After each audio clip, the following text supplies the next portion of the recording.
Hi, my name is Joe Jackson. I'm a journalist, author, interviewer, and broadcaster.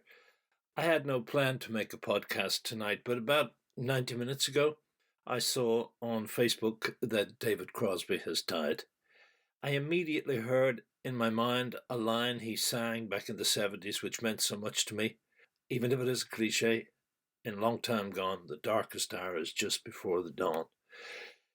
I also am one of those people who bought the album Crosby, Stills and Nash, loved it when I fell in love for the first time.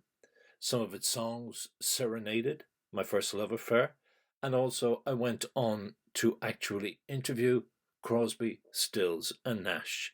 As I say at the end of the following podcast, which I listened to in a rough draft, I haven't listened to the full thing tonight, I want to send it out there to people who may be feeling as I am tonight. As I say at the end, I had been told I would interview Graham Nash and David Crosby. I did my research, and at the last moment, as I walked in the door, I was told I could also interview Stephen Stills. But it was a joy, and it was hugely meaningful to me as a rock fan and a person who came of age in the 1970s to sit and chat with David Crosby.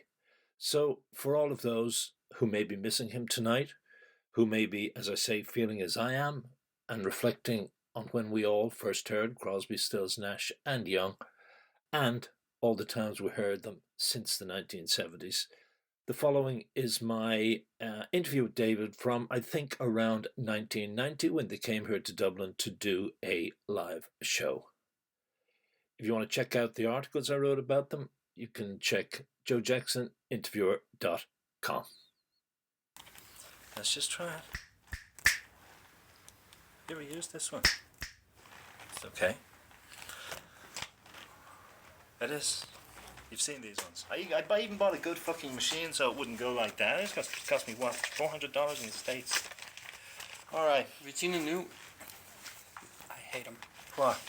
Well, Them things. The Japanese are so fucking good at it, right? They have, just when you think you've got their newest gizmo, They bring out something else. they've got a micro DAT now. Oh yeah, I haven't seen this. It's a DAT. The cartridge is the size of a postage stamp. Alright. Literally. Yeah. Exactly the size of a postage stamp. And the whole machine is this big. It's a DAT player. Sounds perfect. Yeah, great stuff. I mean, handy for kind of test recording, wouldn't it be? Yeah, it's great. Listening to your album on the airplane. Alright, You know? yeah. Okay, this is the mag I'm with. This is the kind of stuff we do. It's pretty serious. Lots of space they give me. This is an old friend of yours. I interviewed him in New York. So you can take that if you like. So, What's that? Ahmed Ertigan. Ahmed! Omelette! Hurt me arm again. Okay. So We laughed about that for fucking years. Hurt me arm again. that's the way you pronounce it. That's very Irish. Yeah. Is Hurt it? me arm again. Okay. Nash did that one. Steven's the one who called him omelette. I'm the one who threatened to polish his head. He's a nice guy. I had a He's a good time wonderful with him. guy. Great feel for the music still. There's none like him. You know? Yeah. He's yeah. a guy who came into music because he loved music. You know, the rest of these guys might as well be shoe salesmen. Well, he still they're does. all- He comes over here for an Irish band called An Emotional Fish, and he came over on his own with his little case, and he turned up in a little pub up around the street. Just didn't tell anybody. And he ends up standing in the place, watching them play because he was thinking of having them signed. He's like that. That's great. He loves music. Yeah. See, yeah. the rest of the guys who run the record companies are all accountants and executives who would not know a song if it flew in their ear and died. Unless there was a dollar bill hanging out of its ass. Yeah, I mean, literally. And even then, Right. you know, they might only recognize the dollar No, bill. they recognise the And dollar the bill. axe. And that's it. Thanks. They're just blazingly stupid. Right, And they have right. not a clue about music. And they couldn't care less. It's how Right, many pizzas did you move out of Dallas this week? Oh, I know. The unit.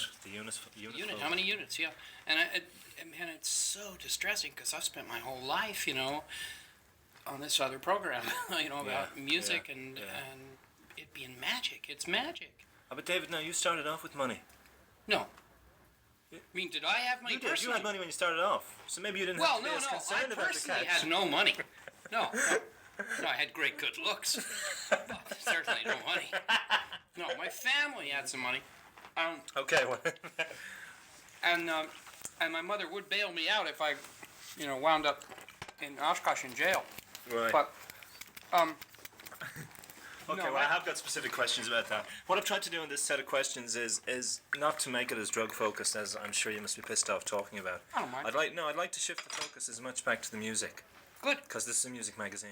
Anything. There All are right. no rules, so man. You can ask me any damn No, but thing. I just for myself, I've just finished reading your book this week, and I've probably had the history up to here, especially the description of the drugs, and also on a personal level, my father died as a result of drugs, so it kind of hauled me in emotionally to parts I didn't really want to be reading about, but I had to do that, so I'll pull back myself with the questions. Okay. Thanks for reading it, man. So no, it was this friend of mine had it, and he read it. What'd you think when of it? Came out. I tell you, emotionally, I feel wiped out by it. To tell the truth, I just feel I only finished it this morning. I've been reading it, and I feel just Well, then I did a good job. my guts have been, Good. 'cause it ain't just your life. Well, You know? the thing is, if it had been a surface job, it wouldn't have No affected way. you. No, So, no, no. Oh, well, I like the That structure. makes me feel great. I like the structure because I've been asked to write Richard Harris's biography, and I'm thinking of ways to structure the book. And I like the different voices. I like That your was, I view think, one of brought the in best by- things we did, man. Instead of having this blurred Yeah. line where Yeah. you don't know what's the person that you're trying to read about talking and what's the ghost voice talking and what's the interview Right, talking, right. you know exactly. Sure. Yeah. You know, Yeah. and between the different voices, you get a picture. Sure you You know, do. like Yeah, the yeah. thing about the intervention. You get 5 different stories of what Sure, happened that night, yeah. and in between them, you get a Truth. glimpse of. Truth. Yeah. Yeah. What really yeah. No, I totally agree with that. So I've read a lot of bios, rock star, movie star, that Too kind of. self-serving, man, and too Yeah. blurred. Yeah. Too know. shapeless. Two, I invented electricity, and then I discovered America, and then I wanted to, it's like.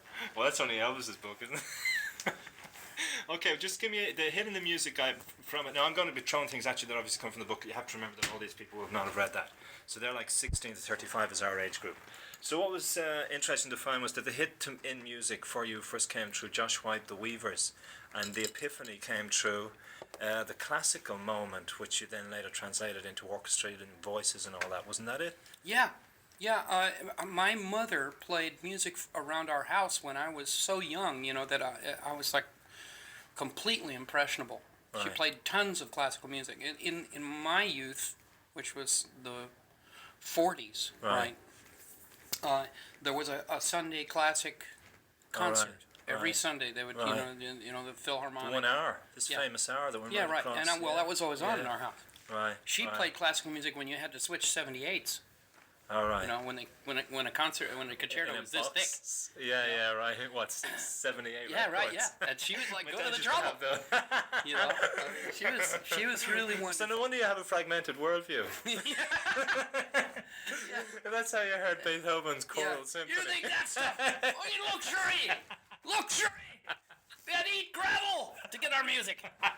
Yeah. Okay, but that moment in terms of you said it later led to a song like the Last Great Whale, wasn't that it about the Critical mass, yeah.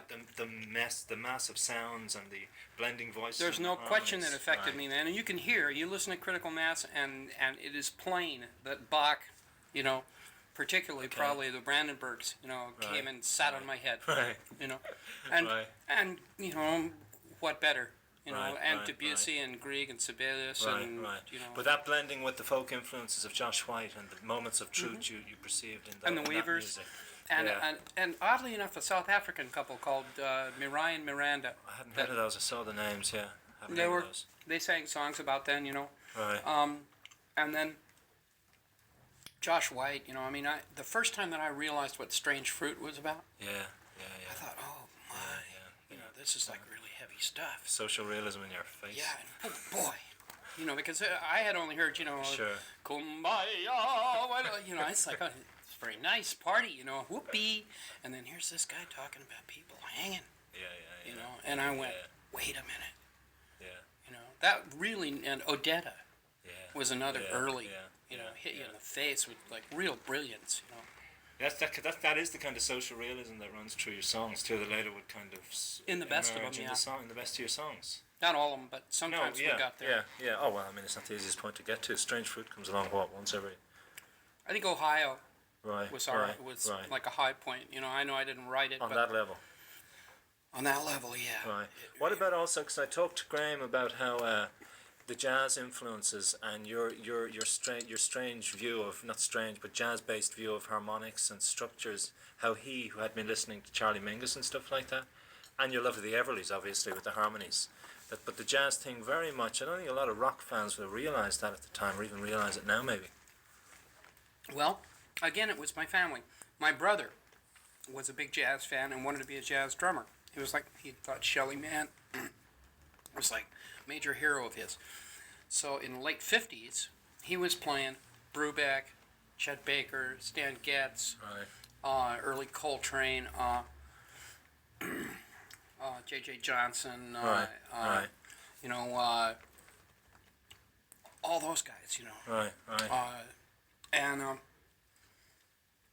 Andre Previn back when he was playing jazz, you know, Leroy Vinegar, Ray Brown, you know, early jazz players, and that music, particularly Brubeck, just, you know, stuck in my head. And later on, when Coltrane emerged out of that as like quintessential guy, you know, I was listening to McCoy Tyner in there. Now Coltrane would not stick to one mode.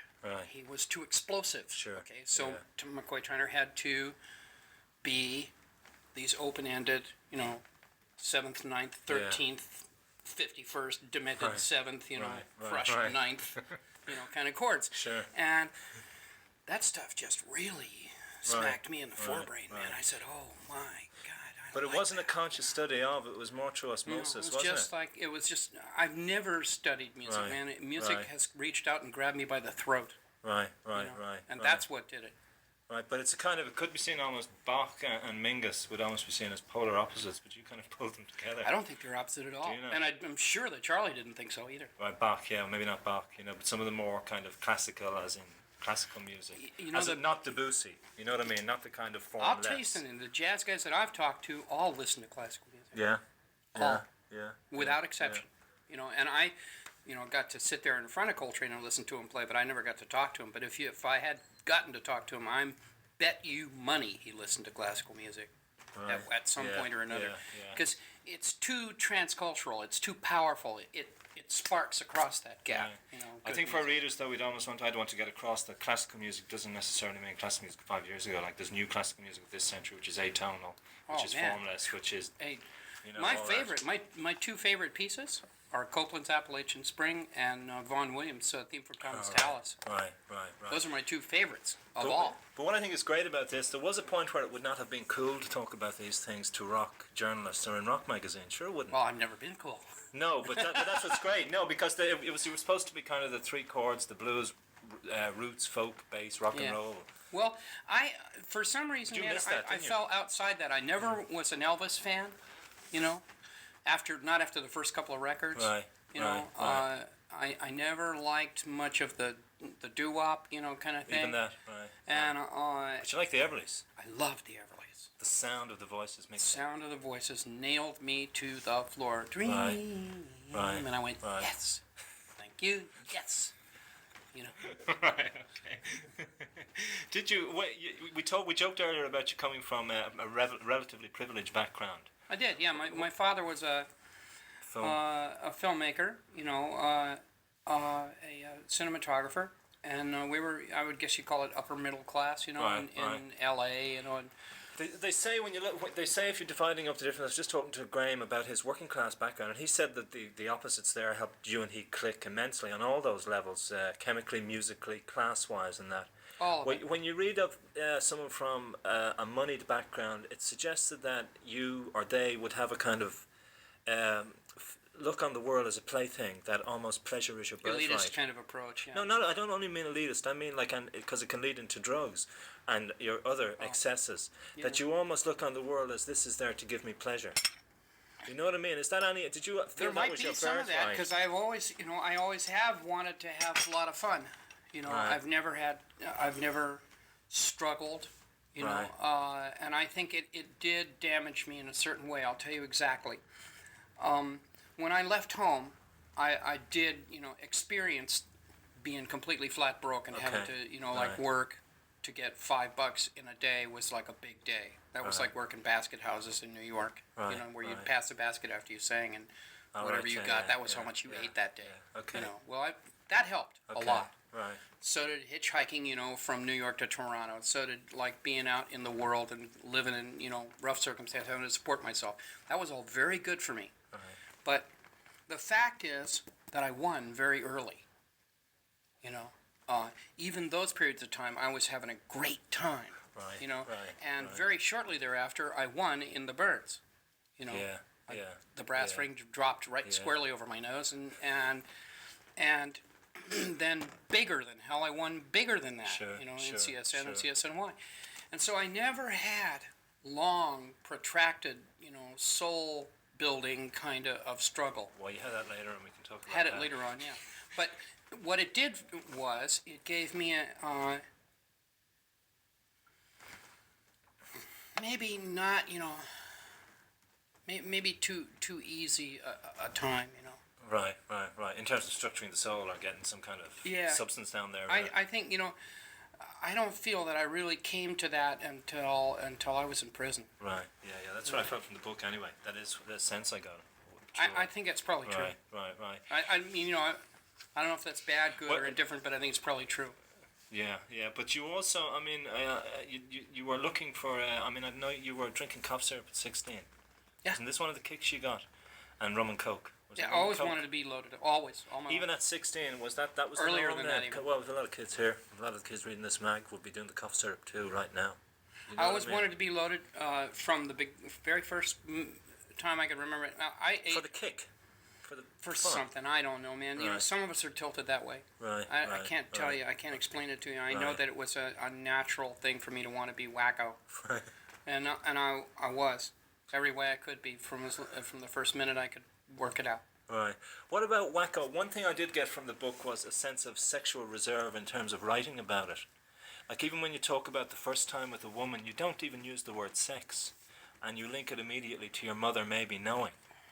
Is there a kind of Puritan shadow hanging there? No, or are you just I was, if anything, the most flagrant. Yeah, that's that out the window. Yeah.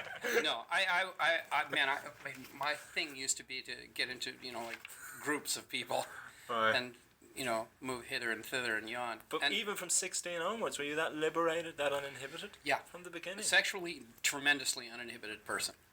I have whatever it is, I've done it. And usually enjoyed the hell out of it.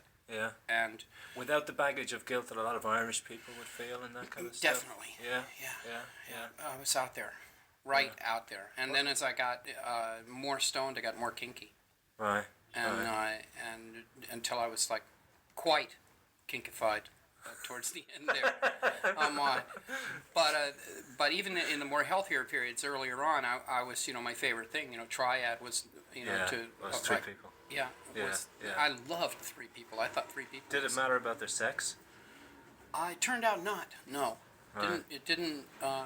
I started out, of course, naturally thinking, two girls, one guy, you can do this and you can do this, and I'll just sit here and it'll be great. And, I was terribly self-serving, That's what it sounds like. had no idea about, making love and stuff.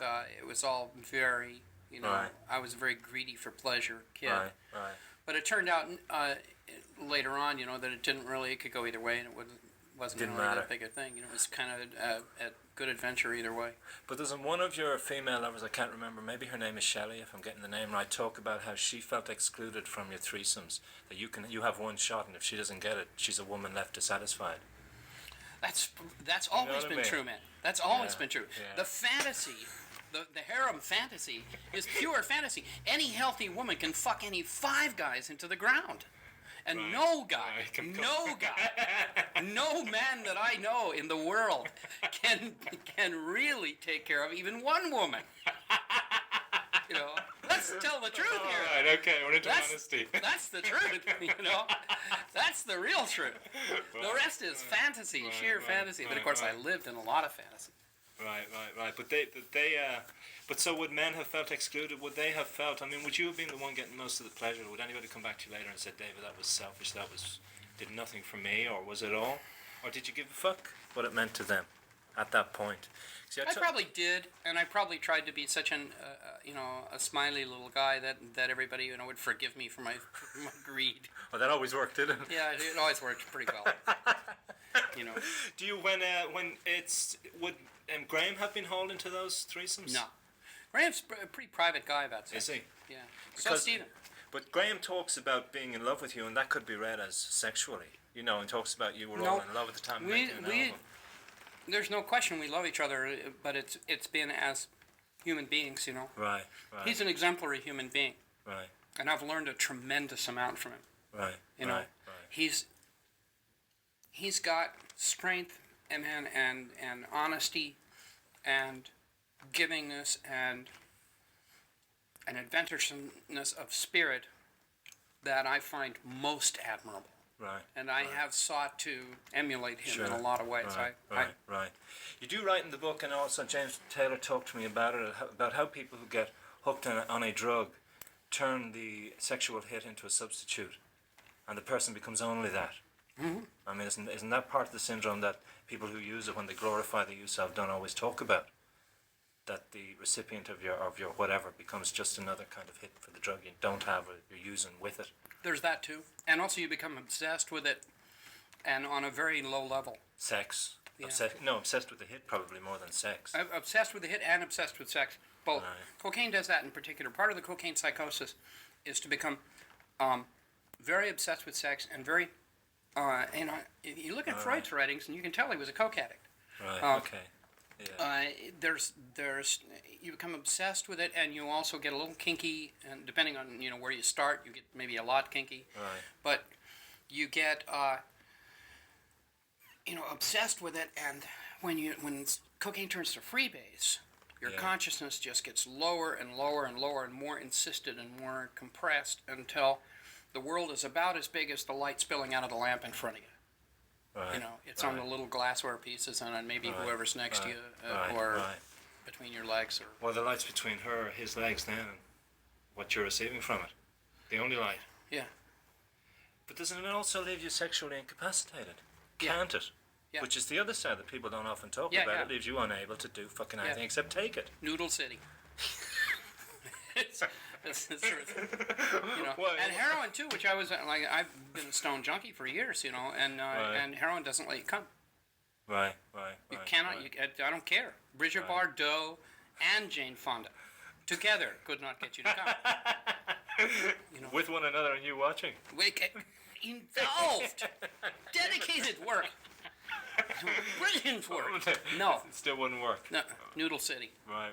I mean, even not necessarily Noodle City with heroin, but you could not come. So it's a fantasy life. Tell me when you did go into jail, how you dealt with that sex drive and the shift from being in trouble for stealing a rasher to all the excesses you had before, a piece of bacon, as you guys call it. Well, that was a hell of a shift. Your sex obviously had to stop because you say you didn't. Yeah, it goes away. Normal sex drive wasn't there, and the obsessive sex drive from the cocaine wasn't there. Sex pretty much went away in jail. Where'd it go though? I mean, because it doesn't for other people, and you said there were lots of homosexual scenes.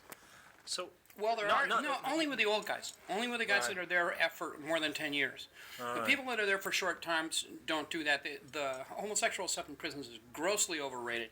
What they look at is the long-termers. Those people do get into it. Right. If you go to a place where everybody is there for 20 years or more, yes, there's plenty of it. The same with drugs. But for new fish, no sex, no drugs. All right. Because A, you're not there long enough to be desperate, and B, you're not there long enough for them to trust you. That's why you can't get any drugs if you're a new fish. All right. Yeah, they will not tell you where the fucking bathroom is, let alone where the drugs are. Right. Until they've seen you for a couple of years. Right. So you just end up jerking off. Everybody jerks off. Yeah. For sexual release. Yeah. That's it. Yeah. And because I know, but you did also you resisted. I noticed we're sticking to the music though. Yeah, I'm moving back to it now. There's something very interesting to there. Well, no, there's a logical link to it. Things like, even you want to go back to the Byrds, like 8 Miles High in all the history books is seen as the first psychedelic rock song. I mean, how much of the music was shaped by the fragmented worldview, through drugs, through whatever? Lots. I wonder though. Sweet Judy I wonder Blue what I Eyes. would have written on the music. I think it was pretty good because it blew us loose from the '50s. Right, You know, Pat right, Boone, White Bucks, right, bad right, idea. Right. But the effect later on, I think, was probably detrimental. You know, I think I would have written Wooden Ships and Guinevere and those things, and maybe a lot more.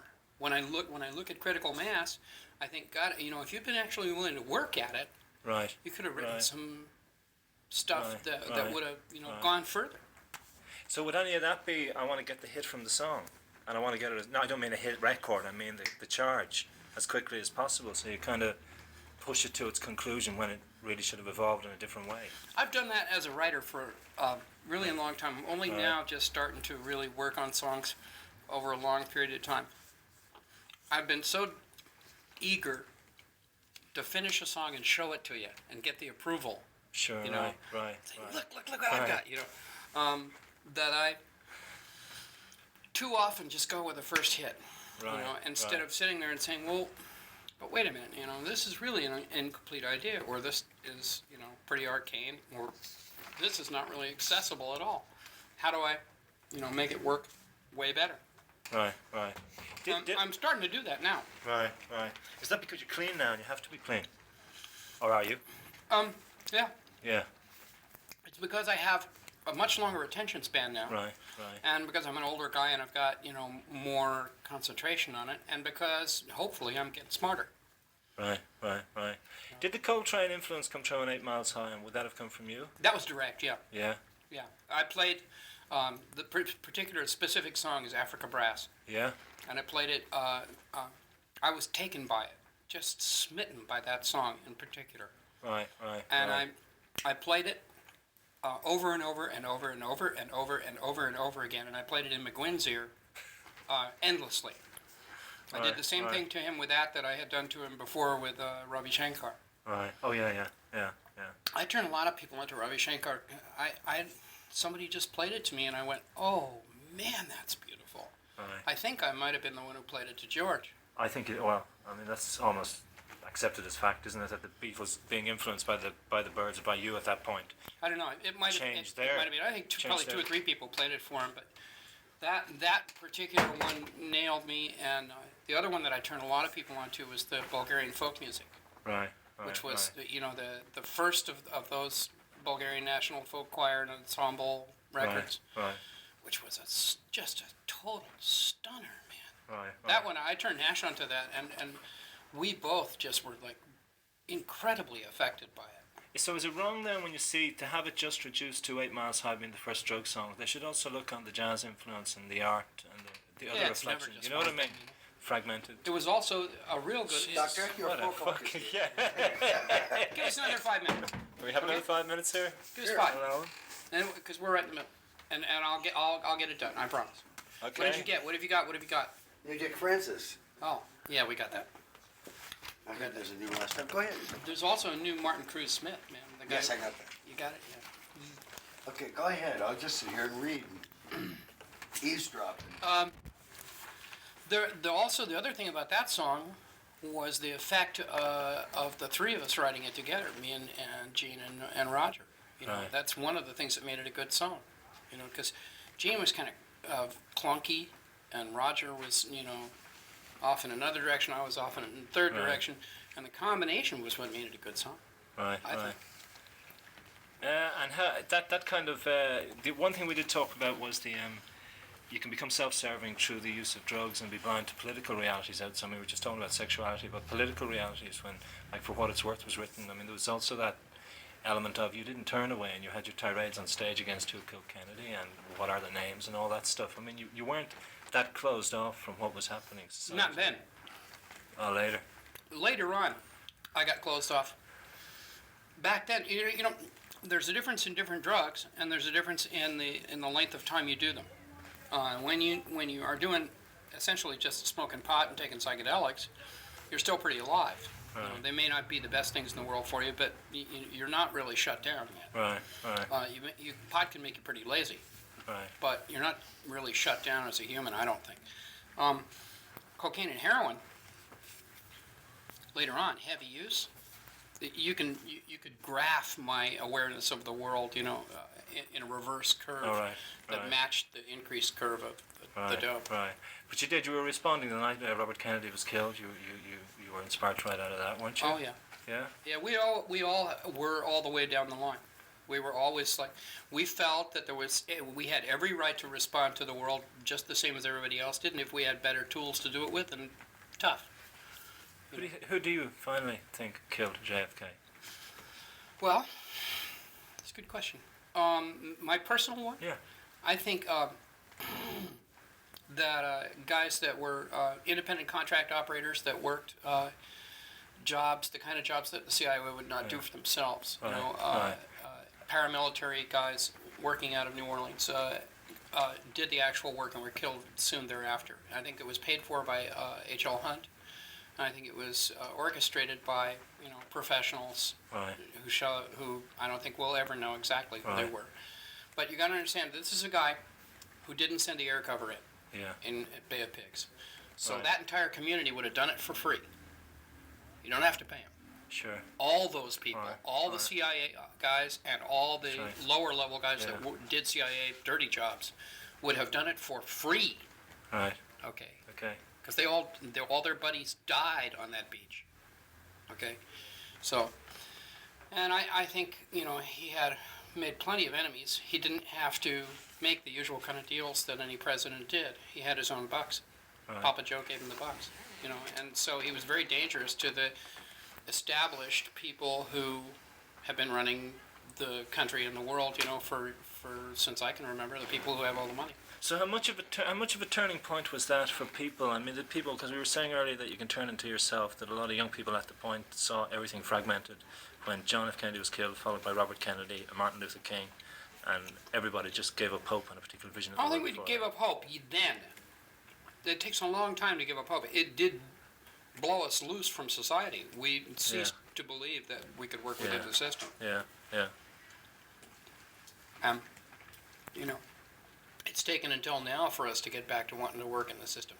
Now we're staunch constitutionalists and people who go out and try to get people to vote. We have a voting registration booth at every gig we ever do.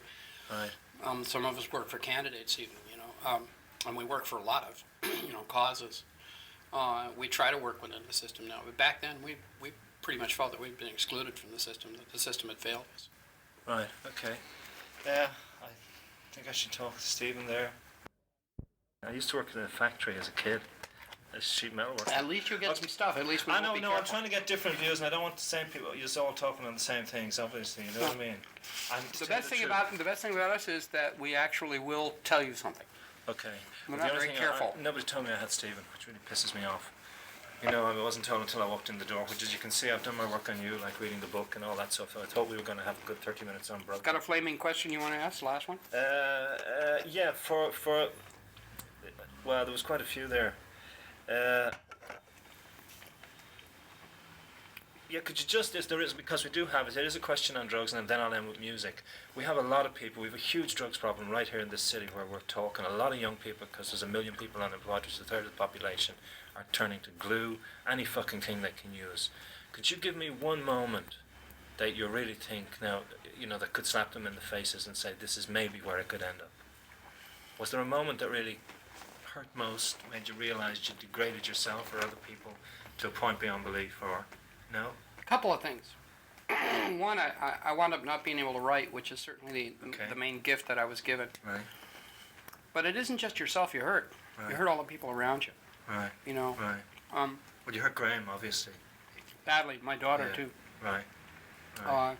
My parents both died before I got straight, So they didn't know that They didn't get, to know that their kid had come out of the Were they in distress because of it? Sure. Right. So Deep. they died in deep distress? Deep. And that hurts. Right. My kid had to go to school the next day after seeing, after everybody in the entire school, had seen at the checkout stand in the market how rocker David Crosby destroyed his life with cocaine, Right. And that's not fun. Right. Okay. But the main thing is, man, is that as a human being, it's just a blind alley. It leads absolutely nowhere, and it solves absolutely nothing. Most people do it for anesthesia when they're in a tough situation like this. Right. They try to use it as an anesthetic. Well, it doesn't work. you're only just putting it away at arm's length. It doesn't go away. You did, didn't you? Yeah, I did it. And when there's a point in your book which I think is quite telling, when Christine died, and you said the only thing that could dull the edges of the pain was heroin. Isn't that true? Yeah, but it didn't go away. Sure. 20 years later, I was watching Fisher King, and he picks up the cup, the talisman, and says, "Oh, can I miss her now?" Oh, wow. And I burst into tears so hard, man, I thought they were going to have to take me to the hospital. Right, the pain was still there. It had never gone away. I'd never dealt with it. I'd never grieved for her. I had never actually faced what had happened and gone through it. I'd taken drugs instead. Well, drugs don't fucking work. Right. You know. So I wrote a really good song about it. That's my best new song. What is it? It's in the act. Will I hear it tonight? Or what? Yeah, you'll hear it tonight. What's it called? I don't have a title for it yet. Okay. Yeah. Well, I was going to hear ask, because we had the to the last 12 compass, homeward through the haze. I mean, before you were saying one of these really says it for you, and you use compass to end the book. I mean, have you reached something else now that you think kind of crystallizes your talent, or has brought it to its Not best one point? particular thing, no. No. You can't tag it to one thing. It's just I'm too multifaceted. What is it? Is it important to you too, though, that you're not just remembered for? I mean, one thing that the new material you're doing now. Do you ever feel that a lot of people might feel that the group is a redundant force musically, and too many people focus on the old material and won't open the ears and eyes to It's the a new stuff? natural problem. They always want you to compete with the thing that they heard that they loved. You know, we try not to. Particularly bad as they want us to compete with what we look like. Yeah, I know that was really hard. Don't let the past remind us of what we are not now. Yeah, Right. but we do. You know, we still write stuff we like. You know, Right. and as long as we can, you know, like move people with it face to face, then we still feel like we're valid. You know, when that stops, then we'll have a problem. Well, you see, I think my perspective and European perspective is slightly different, because in America you do have the broad base of radio stations that will play the new stuff. But there's a kind of... Right, it's the end of this. Hi, Joe Jackson here again. I thank you for listening to that very rough cut of my chat with David Crosby back in 1990. As I said earlier, if you want to check out some of my articles, that's 4 times I've used the word check. I don't normally repeat myself like that, but this is totally winged, totally off the cuff, and totally from the heart. Check out, that makes it 5, joejacksoninterviewer.com. Thanks for listening.